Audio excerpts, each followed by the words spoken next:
It was supposed to be just another camping trip. Nothing unusual, just a weekend with a few buddies in the woods. The kind of getaway that we thought would clear our heads and make us forget about our busy lives for a while. But now, as I sit here, writing this, I can't shake the feeling that I should never have stepped foot in those woods. Pine Ridge was meant to be a simple spot, just a little campsite deep in the forest. What we didn't know was that something was waiting for us there. Something dark. It all started when I, Kyle, and two friends, Ben and Tyler, decided to head out to Pine Ridge on a Friday evening. The plan was to set up camp, tell some stories around the fire, and then hike in the morning. It was the perfect chance to unwind. We got there just before dusk. The sky was already painted in deep oranges and reds as we set up our tents by the old, overgrown trail. There was a strange stillness to the air, the kind of quiet you can feel in your chest. The trees stood tall and silent, almost like they were watching us. I shrugged it off, thought it was just the isolation that made it feel off. As we gathered wood for the fire, Ben told us about the strange things he'd heard about Pine Ridge, stuff he'd read online. Stories of campers who disappeared, voices in the night, and sightings of figures lurking between the trees. He laughed it off, but I couldn't help but feel a little uneasy. Once the fire was going, we cracked open some beers, and the tension started to fade. Tyler began to play his guitar, and for a moment it felt like we were just three friends hanging out like we had for years. But something was wrong. I could feel it. The forest felt too silent. The usual sounds of wildlife were gone. There was no wind, no rustling of leaves, no distant calls of animals. Just the crackling fire and the sound of Tyler's guitar. I remember glancing at Ben, who was staring into the trees. His face had gone pale. "You guys hear that?" he asked quietly. I froze. I hadn't heard anything at first, but now I did. It was like a faint whispering, coming from the darkness just beyond the firelight. First, I thought it was the wind, but there was no breeze. Then I thought it might have been someone else out there, but we were the only ones at Pine Ridge that night. The nearest campsite was miles away. The whispering grew louder, then it stopped. Ben was on edge, his eyes darting around like he was tracking something in the shadows. "Stop messing around," Tyler said, trying to laugh it off, but he didn't sound convinced. I wasn't convinced either. Suddenly, the whispering stopped, and in the dead silence, we heard footsteps. Not just one set, but many. Heavy, slow, deliberate steps crunching the dry leaves. They were getting closer, but when I turned to look, there was no one there.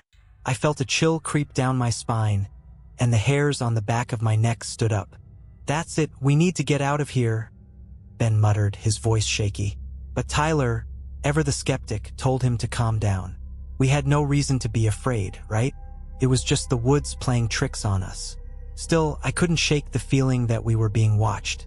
I don't know what made me decide to go out and check the woods.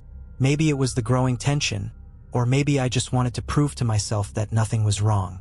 But as I moved past the trees, the air turned cold, unnaturally cold. I could see my breath puffing out in small clouds as I ventured further into the woods. It wasn't far before I realized I had wandered too deep. I turned around and saw it, the outline of something tall, thin, and twisted standing between the trees. It wasn't human. It was too tall, too wrong. Its limbs were too long, bending at odd angles, and its head was turned completely backward, staring at me with eyes that gleamed an unnatural red. I couldn't breathe, couldn't move. I don't know how long we stood there, but I know it felt like an eternity. Suddenly, I snapped out of it and sprinted back to the camp. I could hear the thing's footsteps behind me, getting closer and closer with each step. When I burst out of the woods and into the clearing, I didn't say a word. I just grabbed my bag, shouting for Ben and Tyler to pack up, to leave, to get the hell out of there. But it was too late. We were already trapped. I don't know how long we stayed there, too terrified to move, the fire flickering in front of us like a thin line of defense. We kept hearing those footsteps. They circled us. The thing was out there, watching us, waiting. And that's when I heard a voice. Not the whispering, not the footsteps, but a voice. Low, guttural, and impossibly close. "You should have left. I don't know how, but I'm still here to tell this story. But I don't know if Ben and Tyler, I haven't seen them since. And every time I close my eyes, I hear those footsteps in the distance, just waiting for me to come back. But I won't, and you shouldn't either. We didn't stay much longer after that. We packed up the tents in a haze of panic, moving as fast as we could. The fire was still burning, but I couldn't bring myself to look back at it. Something about the shadows around us felt wrong, like they were swallowing the light. The air had grown colder, thicker, and the whispers, those damn whispers, were starting up again. Ben was practically shaking as he stuffed his things into his backpack. "We need to go now, Kyle. We're not safe here. There's something watching us." I didn't need any convincing. I wasn't sure what that thing was in the woods, but I knew one thing for certain. It wasn't natural. Whatever it was not human. It was hunting us. And the longer we stayed, the more certain I became that we were being lured into something darker, something that didn't want us to leave. We decided to leave the campsite and head toward the nearest road, which was about a mile or so through the woods. I figured we'd make it to safety, but the path was unfamiliar, and with each step, the woods grew thicker. The trees felt like they were closing in on us. The air became dense, and I started to notice how eerily quiet it was. There were no animals, no birds, no rustling of leaves, just the sound of our footsteps crunching on the dry ground. "Do you hear that?" Tyler whispered. His voice was strained, and I could tell he was trying to act tough, but even he couldn't hide the fear in his tone. I stopped and listened. First, it was nothing, but then I heard it. The sound of something dragging along the ground, slow, deliberate, like it was stalking us. The noise was coming from behind us. I spun around, but there was nothing there, just trees and darkness. Ben looked at me, eyes wide with terror. "We're being followed. It's not just the thing from earlier. There's something else." I didn't know what to think. We had to keep moving. We couldn't stop. The path ahead was our only chance to escape. But as we pressed on, things started to get worse. The air turned even colder, and I could see our breath puffing out in the frigid night. The path we were on seemed to stretch endlessly. It should have only taken us about 20 minutes to get to the road, but we'd been walking for what felt like hours. And still, there was no sign of the road, no sign of escape. Then, out of nowhere, we saw a figure standing between the trees, just at the edge of the path. A tall man, dressed in ragged clothes, his face hidden beneath a wide-brimmed hat. He didn't move, just stood there, watching us. We froze. The figure didn't make a sound. It didn't even blink. I felt my heart racing in my chest. There was something about the way it stood there, unmoving, that felt wrong. The air around it seemed to vibrate with tension. "Who are you?" Ben shouted. "What do you want?" The figure didn't respond. It just took a step forward, then another, each one slow and deliberate, closing the distance between us. Its movements were unnatural, stiff, like it was struggling to walk, like something was forcing it to move. I felt a wave of panic rise in my chest. "We need to go. Now." But before I could turn to run, Tyler was already moving toward the figure. "Who are you? What the hell do you want?" He was getting closer, his voice growing louder. I reached out to stop him, but I was too late. Tyler was right next to the figure now, standing face to face with it. Then the thing moved. It wasn't quick, but it was fast enough. The figure's arm shot out and grabbed Tyler by the throat, lifting him off the ground as if he weighed nothing. Tyler kicked and struggled, but the thing didn't even seem to notice. It held him there, one hand around his neck, as if it were a puppet. I heard Tyler gasping for air, his eyes wide with terror. And in that moment, I realized we were not dealing with anything human. This thing, whatever it was, wasn't alive. It wasn't even real. Ben shouted for me to run, but I couldn't move. My legs wouldn't respond. I could only watch in horror as the thing squeezed harder, Tyler's body going limp in its grasp. And then, just as quickly as it had appeared, the figure disappeared into the trees, taking Tyler with it. There was no sound, no trace, just the fading echoes of his scream in the distance. I snapped out of my daze and bolted, running faster than I ever had before. Ben was ahead of me, already sprinting down the path. I didn't know where the road was anymore, or if we were even going in the right direction. I didn't care. I just had to get away from that thing. But the woods seemed to stretch on forever. The trees closed in on us, the darkness pressing down, and the whispers grew louder again. The thing wasn't done with us. We had to get out of there. But would we? I can still feel the fear, even now, as I write this. It's not the kind of fear that fades with time. This is the kind of terror that sticks with you. It sinks into your bones and doesn't let go. And I can still hear Tyler's scream in my head, still feel his presence in the woods, even though I haven't seen him since. We ran. We ran through the dark, twisting woods, the path now completely unfamiliar, the trees around us growing tighter, more suffocating. The whispers were everywhere, coming from all directions, swirling in the cold air. I swear they were getting louder, and each one sounded like it was calling my name, trying to lure me deeper into the forest. But there was no way I was going back in there, not after what we'd seen. Ben and I pushed through the underbrush, scrambling over fallen branches and through thick patches of brambles, our breath ragged and harsh in the cold air. Neither of us spoke. There was nothing to say. We had seen enough to know that we were not alone. We were being hunted. The night seemed endless. I don't know how long we ran, but it felt like hours. Every time we thought we were making progress, the woods would shift, like they were playing tricks on us. We passed the same tree twice. We turned a corner and ended up back at the same clearing. It was like the forest was twisting, shifting around us, trapping us in its grasp. And then suddenly we saw it, a faint glow, flickering through the trees ahead. It was the faintest light, like a lantern or a fire, and for a moment, it felt like salvation. We couldn't have been more than 100 yards from the road. We had to reach it.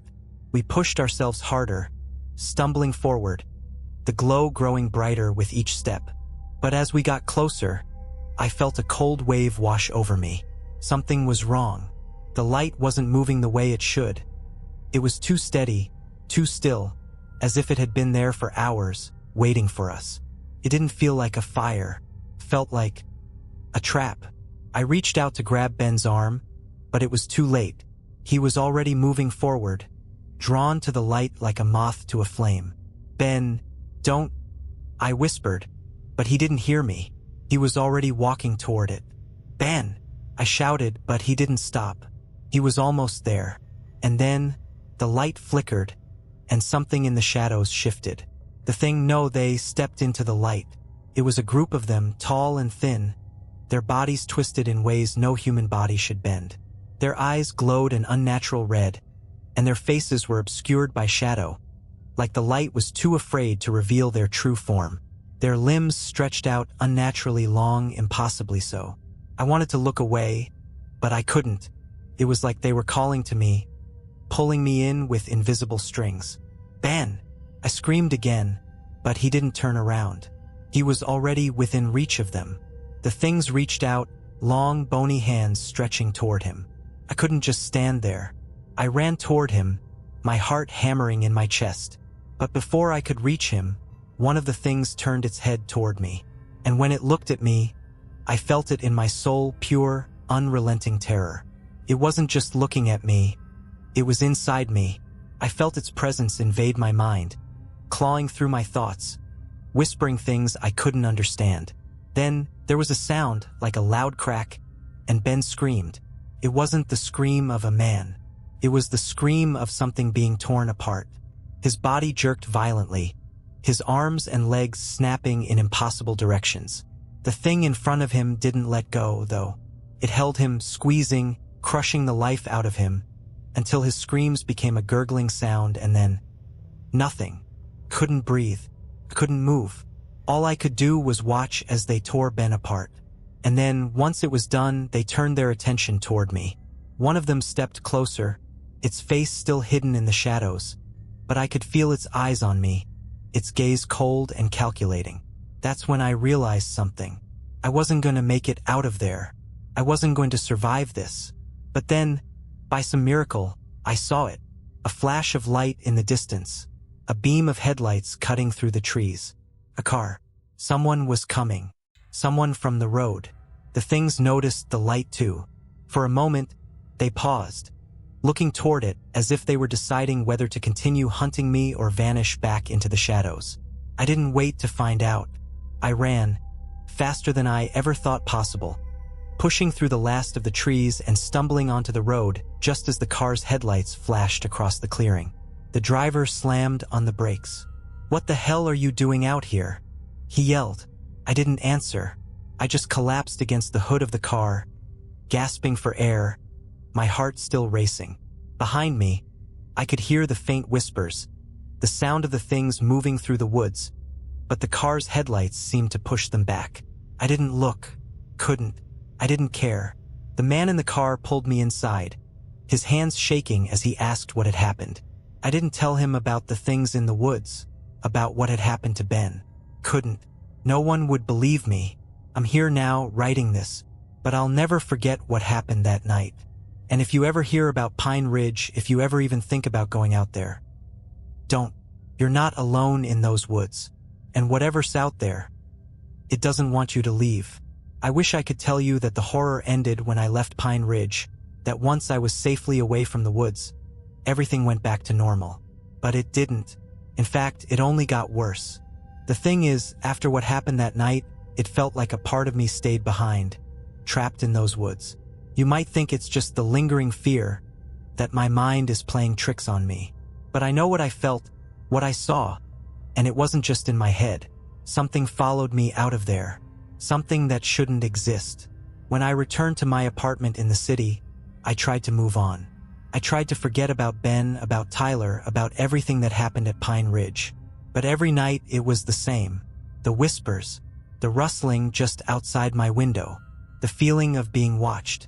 I tried to brush it off, thinking it was just the trauma, the stress from the trip. But the noises became harder to ignore. One night, a week after we left Pine Ridge, I woke up in the middle of the night to the sound of scratching. It wasn't the wind, it wasn't anything natural.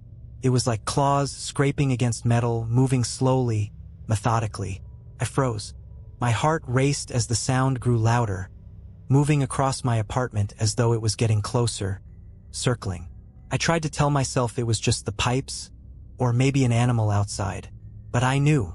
Deep down, I knew it wasn't. I grabbed the nearest thing I could, a broom, and slowly walked toward the window. I didn't want to look, but I had to. I had to know what was out there, and that's when I saw it. A face in the shadows. A figure standing just beyond the edge of the streetlight, barely visible. But there, it had that same twisted, unnatural form, the long limbs, the too thin body. And its eyes, those eyes, glowed red in the darkness, reflecting the light from the street lamp. It wasn't just standing there. It was waiting, watching me, like it knew I was there. I backed away from the window slowly, my heart pounding in my chest. It didn't move, not at first. But then it stepped forward, just one step, but it was enough. That's when I realized this thing wasn't going to let me go. It had followed me. It was here. And no matter how far I ran, no matter how much I tried to escape, it would always find me. I didn't sleep that night. Couldn't. Every time I closed my eyes, I saw it. Those eyes, staring at me from the darkness. The whispers didn't stop. They were in my head, in my thoughts, calling me back to the woods, urging me to come back to Pine Ridge. The worst part was it wasn't just that night. It happened every night after that. The whispers, the scratching, the things that moved just beyond my sight. I could hear its steps following me, no matter where I went. I told myself I had to go back to Pine Ridge. Maybe if I faced whatever this thing was, it would stop haunting me. Maybe if I went back to where it all started, it would finally let me go. But I wasn't sure if I could survive another night in those woods. The thing that followed me didn't seem to want me dead. It wanted something worse. It wanted me to suffer, to live with the fear that would never go away. So I did the only thing I could think of. I packed a bag, grabbed my keys, and I left. I never went back to the city. I never went back to my apartment. I couldn't risk it, not after everything I had seen. I don't know where I'm going now. All I know is that wherever I go, whatever I do, I can't escape the woods. It's like they've marked me, claimed me. I can feel it every time I look over my shoulder, every time I hear something move in the dark. So I'm writing this, hoping that maybe, just maybe, someone will understand. If you hear about Pine Ridge, if you ever consider going there, don't. I'm telling you now, it's not just the woods. It's not just a place. It's something darker, something alive. And once it gets its hands on you, you can never leave. I wish I could tell you I'm free, that I've escaped. But I'm not. And neither are you. Not if you go there. If you do, I just hope you're stronger than I was. Because it will find you. It always finds you. I didn't want to write this last part. I told myself I was done. That it was time to leave the past behind. But the truth is, the thing that follows me, it's getting worse. And I have to warn you. I can't let what happened to me happen to you. If you've made it this far, I need you to listen carefully. It's been 3 months since I last wrote about what happened at Pine Ridge. In that time, I've been all over the place, trying to stay ahead of the thing that's after me. I've stayed in motels, cities, towns I can barely remember, and yet it's always there, lurking, watching, waiting. But now it's not just following me anymore. It's connected to me. It's like it's inside me. I know it sounds crazy, but I swear to you, I can feel it. It's not just the whispers or the shadows in the corner of my vision. It's deeper than that. The pull is constant, like something is dragging me back to those woods. I've tried everything. I've even gone to the police, told them about Pine Ridge, about the disappearances, the strange things I've seen. But they think I'm just some guy who got lost in the woods and had a bad experience. I can't blame them. Who would believe something like this? Who would believe that something as old and dark as Pine Ridge could possess you? I don't know how to explain it, but it's true. You can feel it. At first, it's just a haunting. Then it becomes a hunger. I've had dreams, nightmares. I'll wake up in the middle of the night, drenched in sweat, hearing the sound of trees cracking and voices calling me from the darkness.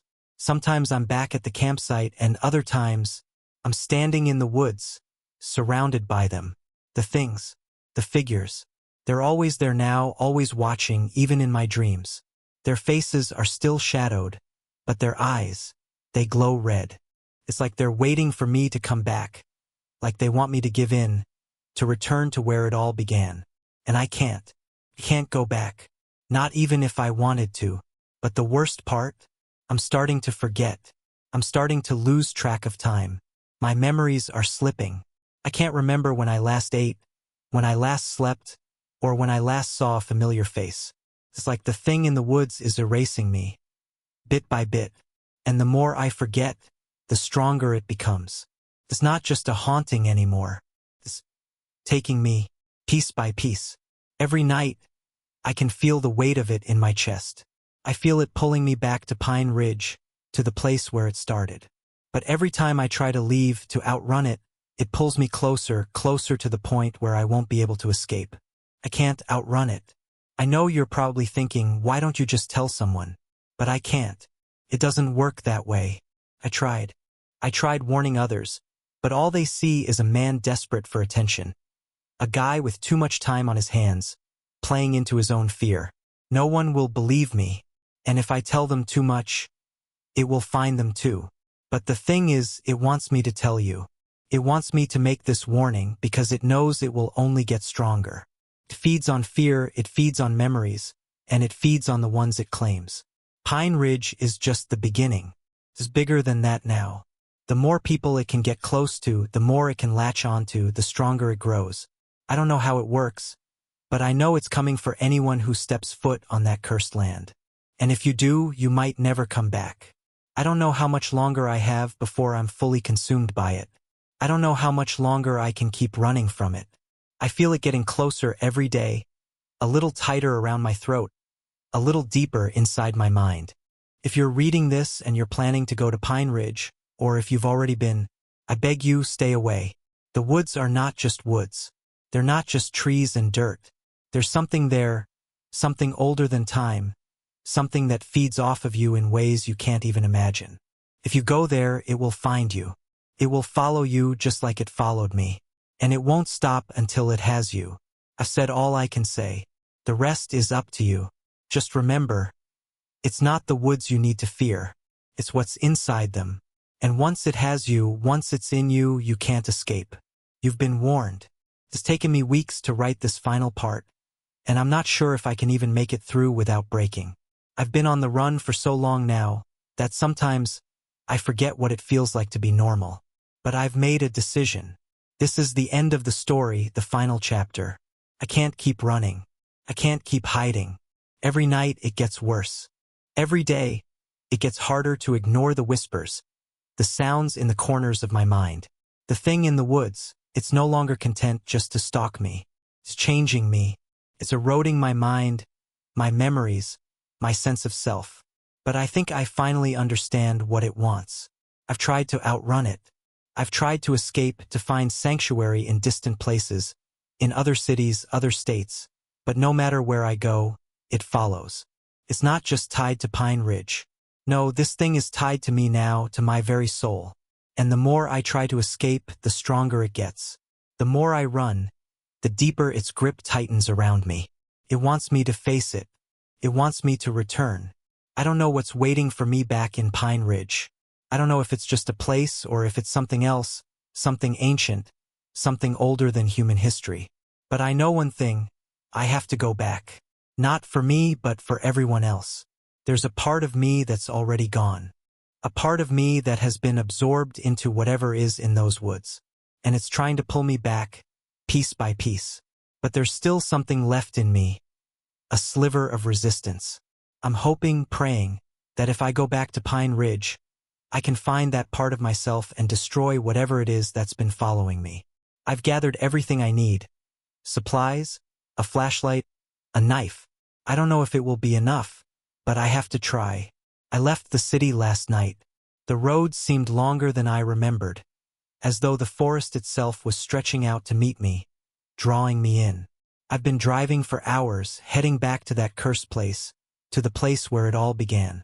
Every mile feels heavier than the last. The weight in my chest, the feeling of being followed, has never been so strong. And now here I am, just outside Pine Ridge. I can see the trees in the distance, stretching far and wide, like a dark sea ready to pull me under. I don't know if I'll make it out alive. I don't know if I'll make it back home, but I'm going in. I have to. It's waiting for me, I know it. If you're reading this, know that I'm doing this for you, too. For everyone who ever heard my story, who ever doubted it. Pine Ridge isn't just a place. It's a warning. And if I'm going to stop it, I have to end it at the source. I don't know if I'll survive. I don't know if anyone will. But I'm done running. I'm done hiding. And if I don't make it out, then at least I'll be one more person who tried to stop it. One more person who faced the terror of the woods, and who never gave in. This is the end of my story. If I don't come back, don't go to Pine Ridge. Don't go near it.